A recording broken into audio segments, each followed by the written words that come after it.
नमस्कार। इस वीडियो में आपका स्वागत है। पिछले वीडियो में हमने राजनीतिक विकास के कुछ सिद्धांतों का अध्ययन प्रारंभ किया था और उस वीडियो में हमने पूंजीवाद पर आधारित कुछ विकास के मॉडल तथा साम्यवाद पर आधारित विकास के मॉडल की चर्चा की थी। पूंजीवाद पर आधारित जो कि खुली अर्थव्यवस्था की पैरवी करते हैं, द्वंद्वात्मक प्रक्रिया पर आधारित रिग्स का मॉडल हमने देखा और राजनीतिक विकास का विकासात्मक मॉडल की हमने चर्चा की। और इसी प्रकार से साम्यवादी राजनीतिक विकास के मॉडल की भी चर्चा की थी कि किस प्रकार से लेनिन ने रूस में, माओ ने चीन में और क्यूबा में और युगोस्लाविया में इस प्रकार के साम्यवाद आधारित विकास के प्रयोग किए गए। किंतु ये सभी तीसरी दुनिया के देशों के दृष्टिकोण से यदि बात करें तो ये बाहरी मॉडल थे। साम्यवाद और पूंजीवाद यानी कि यूरोप के ही अवधारणाओं को और उन्हीं के दृष्टिकोण से तीसरे दुनिया के देशों को इनमें देखने का प्रयास किया गया है। और इसलिए तीसरी दुनिया के जो राजनीति वैज्ञानिक हैं उन्होंने उन मॉडल्स की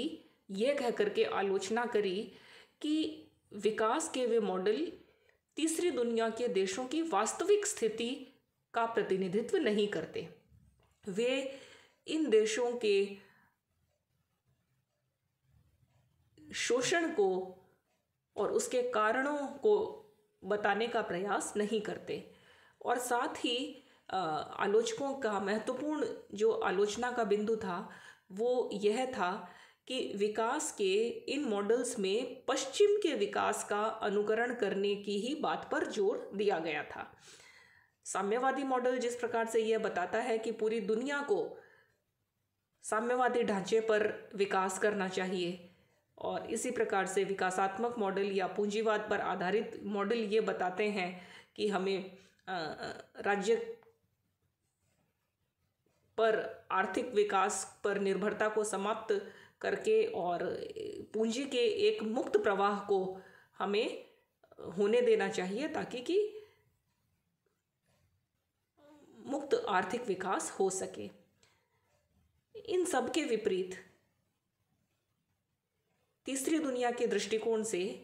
एक मॉडल सामने आया जो कि बहुत लोकप्रिय हुआ और उसे निर्भरता मॉडल कहते हैं, जिसका अंग्रेजी नाम है डिपेंडेंसी थ्योरी ऑफ डेवलपमेंट। यह डिपेंडेंसी थ्योरी ऑफ डेवलपमेंट इसी नाम से यह अधिक प्रचलित भी है और इसके जो प्रतिपादक हैं वो लैटिन अमेरिका के आंद्रे गुंडर फ्रैंक हैं। आंद्रे गुंडर फ्रैंक ने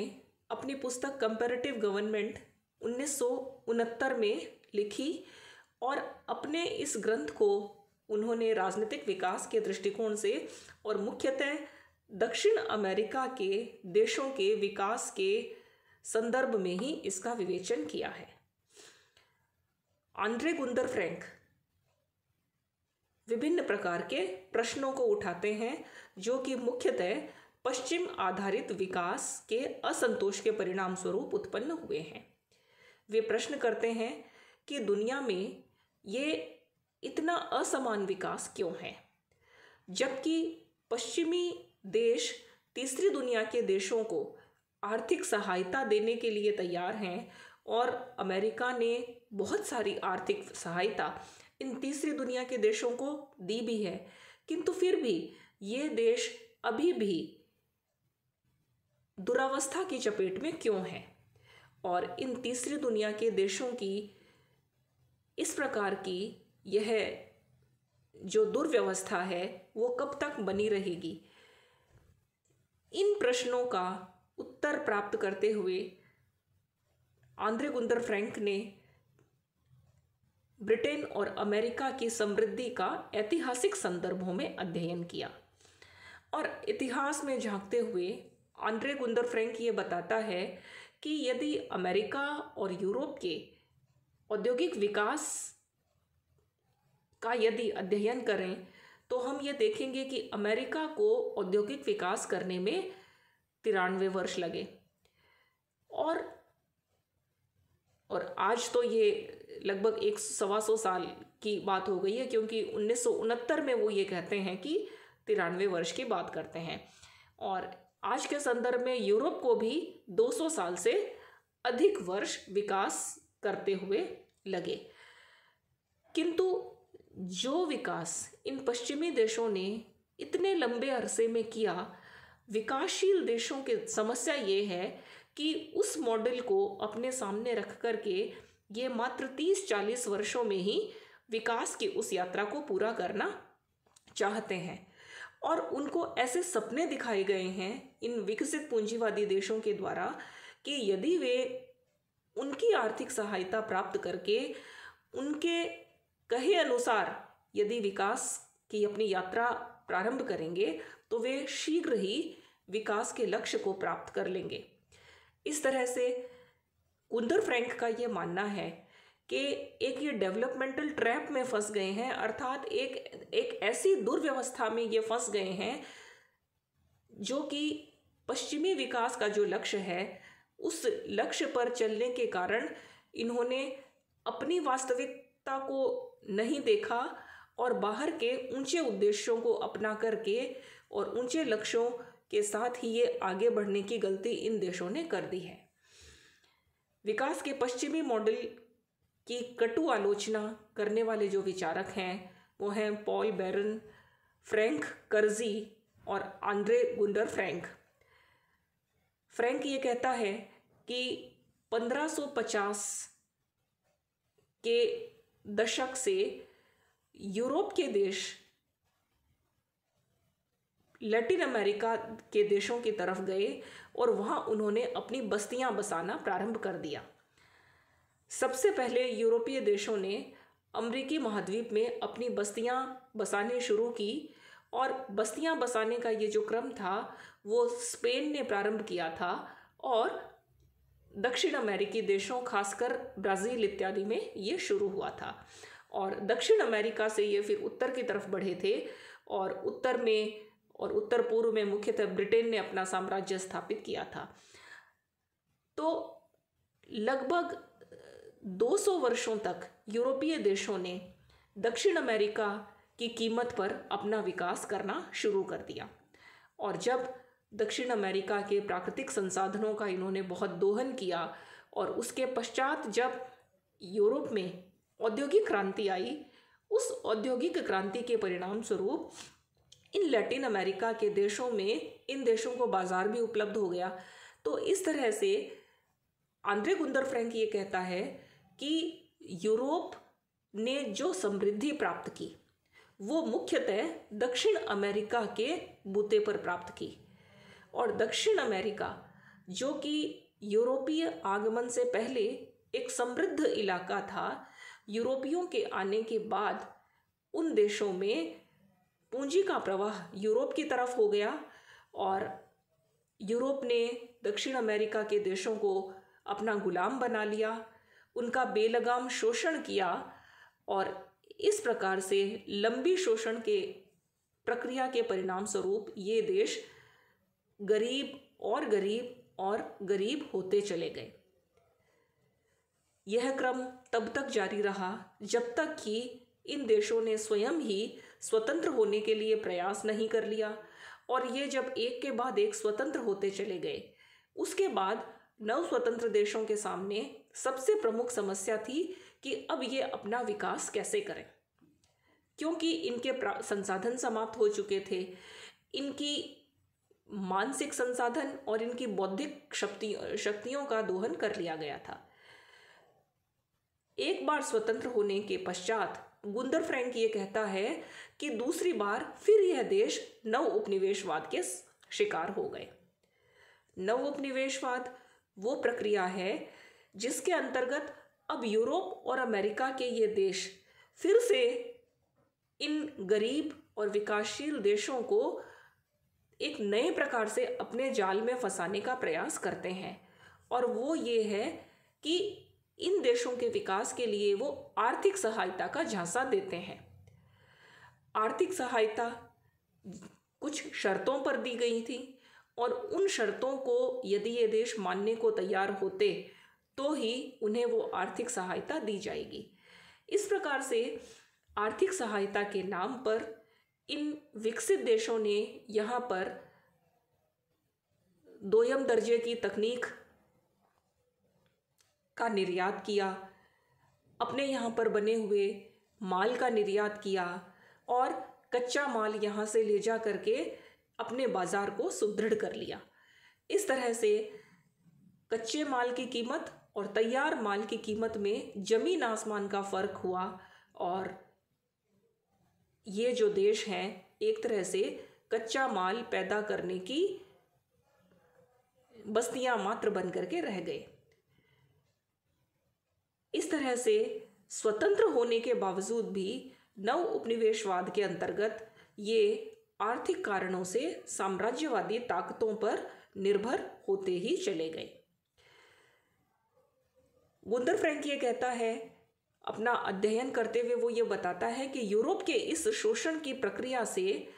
उत्तरी अमेरिका जल्दी ही बच गया, क्योंकि उत्तरी अमेरिका के जो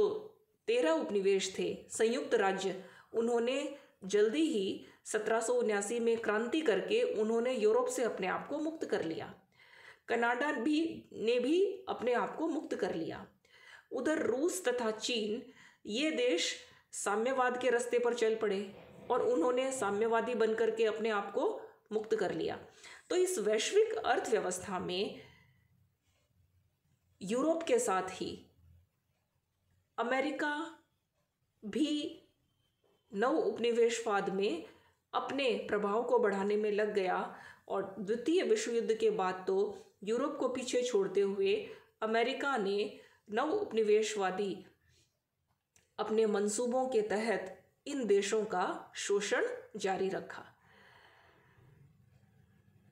इस प्रकार से गुंटर फ्रैंक का निष्कर्ष ये है कि जो विदेशी आर्थिक सहायता इन देशों को विकास के लिए दी गई, वही आर्थिक सहायता शोषण का एक मुख्य प्रकार भी बन गई, क्योंकि सहायता गलत समय पर गलत उद्देश्यों के लिए दी गई। जिन चीज़ों का उपयोग पश्चिम के देशों में नहीं होता था, जो वस्तुएं वहाँ पर कोई काम की नहीं रह जाती थी, उनको जबरदस्ती इन तीसरी दुनिया के देशों में निर्यात कर दिया जाता था और उन्हें खपा दिया जाता था। इसी प्रकार जो तकनीक वहाँ पर आउटडेटेड हो जाती थी या जो वहाँ बेकार हो जाती थी, उस दूसरी तीसरी श्रेणी की तकनीक को इन देशों में भेजा जाता था। इस प्रकार हमेशा से ही ये देश आर्थिक निर्भरता के एक दुष्चक्र में फंसते ही चले गए और यह आर्थिक निर्भरता कालांतर में एक नई प्रकार की राजनीतिक निर्भरता में बदल गई, क्योंकि जब लंबा ऋण, पहले तो आर्थिक सहायता दी और आर्थिक सहायता के कारण बाद में जो लंबा ऋण इन देशों पर चढ़ता ही चला गया, उस ऋणों के परिणाम स्वरूप इन देशों के नीति निर्माण में भी इन अमीर देशों का हस्तक्षेप बढ़ता चला गया और अंततः राजनीतिक निर्णय प्रक्रिया में भी इन देशों का महत्वपूर्ण हस्तक्षेप रहा और इन देशों में सरकारों के द्वारा जो भी निर्णय किए जाते थे वो पश्चिम के द्वारा ही निर्धारित किए जाते थे। इस प्रकार से एक बार शोषण से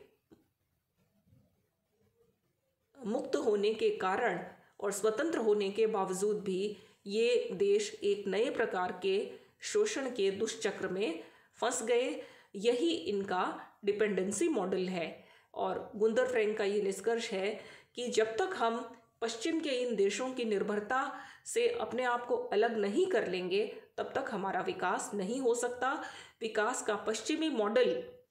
इन देशों के लिए बर्बादी का कारण है। तीसरी दुनिया के देशों के विकास की समस्या को ही दर्शाने वाला एक और मॉडल है, वो है केंद्र परिधि मॉडल अर्थात centre periphery model. Gunter Frank का जो अध्ययन था वो मुख्यतः दक्षिण अमेरिकी देशों पर ही केंद्रित था और इसलिए गुंदर फ्रैंक के मॉडल की सीमाओं का आकलन करते हुए समीक्षक ये कहते हैं कि गुंदर फ्रैंक का मॉडल केवल बाहरी कारकों और बाहरी दशाओं पर ही ध्यान देता है और साथ ही वह केवल दक्षिण अमेरिका की स्थिति की ही चर्चा करता है और उसी को शेष सभी विकासशील देशों पर लागू कर देता है, जबकि वास्तविकता ये है कि दक्षिण अमेरिका की स्थिति बिल्कुल भिन्न है, अफ्रीका की स्थिति एकदम भिन्न है और एशिया के विकासशील देशों की स्थिति भिन्न है। इसलिए एक जैसे कारण और एक जैसे कारकों को सभी देशों पर लागू नहीं किया जा सकता। केंद्र परिधि मॉडल जो है वो गुंदर फ्रैंक के मॉडल से अधिक वास्तविकता के निकट है और इन देशों की आंतरिक कमजोरियों को भी प्रकट करने वाला है। इसके अनुसार अविकसित रहने का मुख्य कारण केवल बाहरी ही नहीं है, केवल आर्थिक सहायता ही नहीं है, वरन विकास के न हो सकने के बहुत सारे आंतरिक कारण भी हो सकते हैं। जैसे इन देशों में बढ़ती हुई जनसंख्या, यह एक बहुत बड़ा कारण है और जनसंख्या के बढ़ने का कारण है वो है इन देशों में सामाजिक और आर्थिक गरीबी, इन देशों में अशिक्षा, इन देशों में धार्मिक कट्टरपंथ का होना, जिसके कारण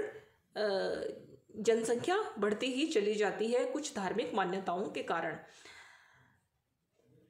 इसी प्रकार से इन देशों में जो अभिजन वर्ग है वो परंपरावादी है। इसलिए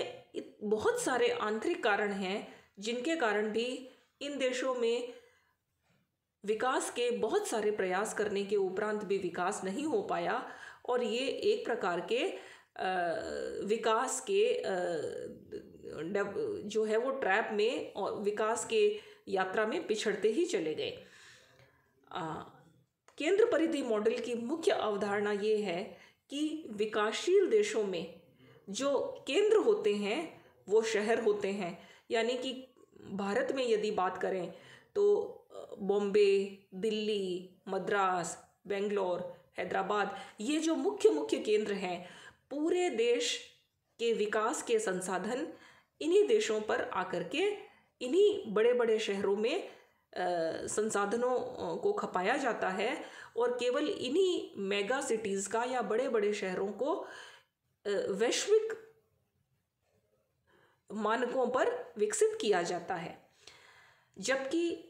इन देशों में जो छोटे छोटे गांव हैं और जो छोटे छोटे नगर हैं उन्हें परिधि कहा गया है और ये जो छोटे गांव और छोटे नगर कच्चा माल पैदा करने वाले साधन मात्र हैं। यहाँ से कच्चा माल इन बड़े औद्योगिक केंद्रों में पहुँचता है और इन बड़े औद्योगिक केंद्रों से वापस बिकने के लिए गाँव में आता है। इस तरह से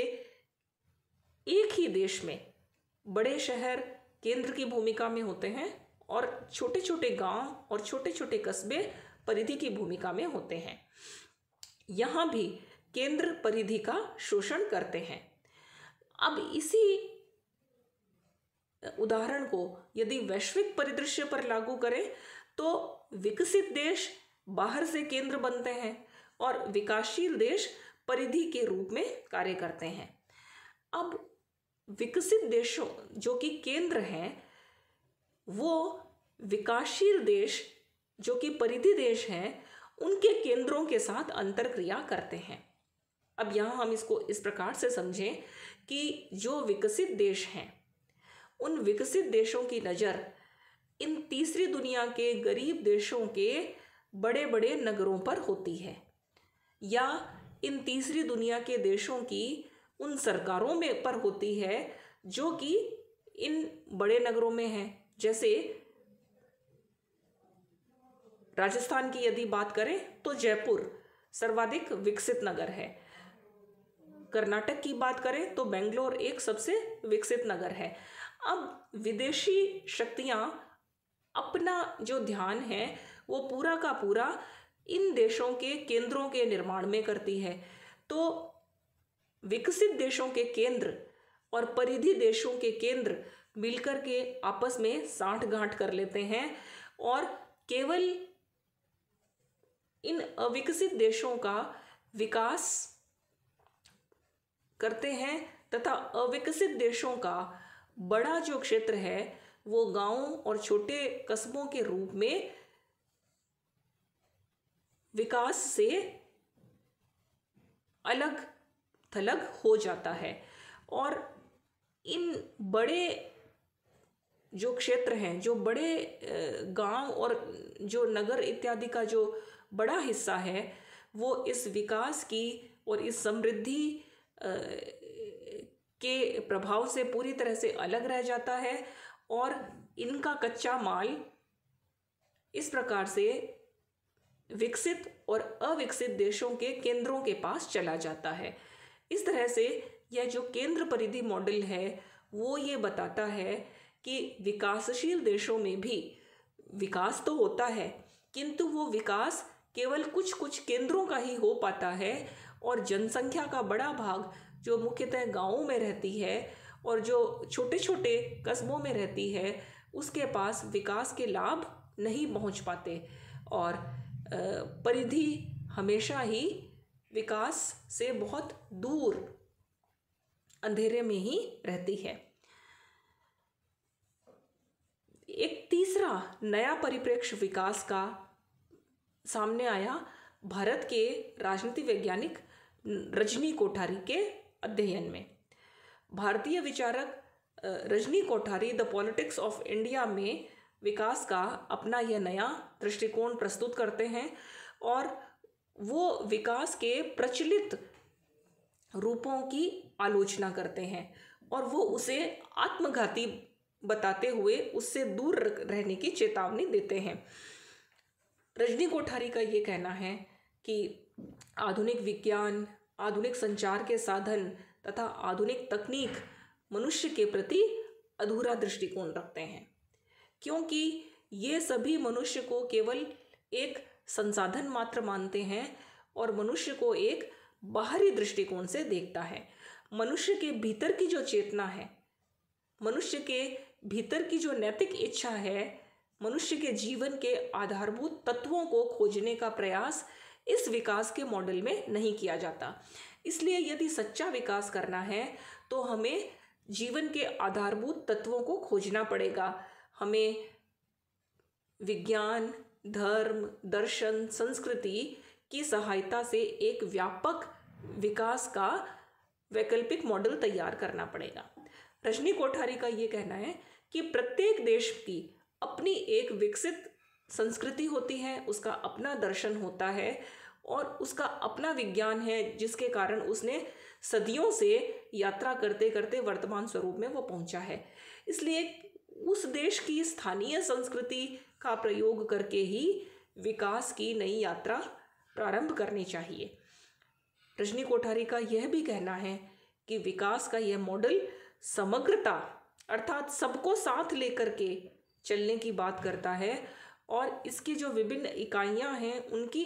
आत्मनिर्भरता को बढ़ाने वाला है। बाहर की सहायता नहीं, वरन विभिन्न इकाइयों की स्वयं की क्षमता का निर्माण होना चाहिए और वे स्वायत्त रह करके अपना विकास स्वयं करें। इसलिए रजनी कोठारी के विकास के मॉडल में स्थानीय परिस्थितियों तथा जो बहुलता और विविधता की जो बात है, उसके संरक्षण की बात है, उसको प्रमुखता दी गई है, विकेंद्रीकरण को प्रमुखता दी गई है तथा प्रकृति के संसाधनों का दोहन संयम से करने की बात कही गई है। इस तरह से हम ये देख सकते हैं कि यदि हम राजनीतिक विकास अवधारणा की चर्चा करें तो हमें 3 प्रकार के मुख्यतः मॉडल देखने को मिलेंगे। एक प्रकार का मॉडल है जो पश्चिमी यूरोप और अमेरिका के विकास के मॉडल का अनुसरण करने की बात है। दूसरा जो मॉडल है वो साम्यवादी रूस और चीन इत्यादि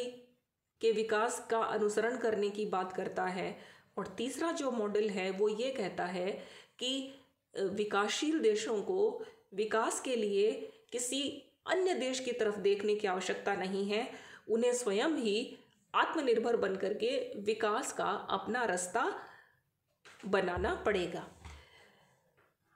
ये विकास के सिद्धांत हैं। और अब हम बात करेंगे राजनीतिक विकास तथा अभिजन और फिर राजनीतिक विकास की अवधारणा का मूल्यांकन। इसका अध्ययन हम अगले वीडियो में करेंगे। धन्यवाद।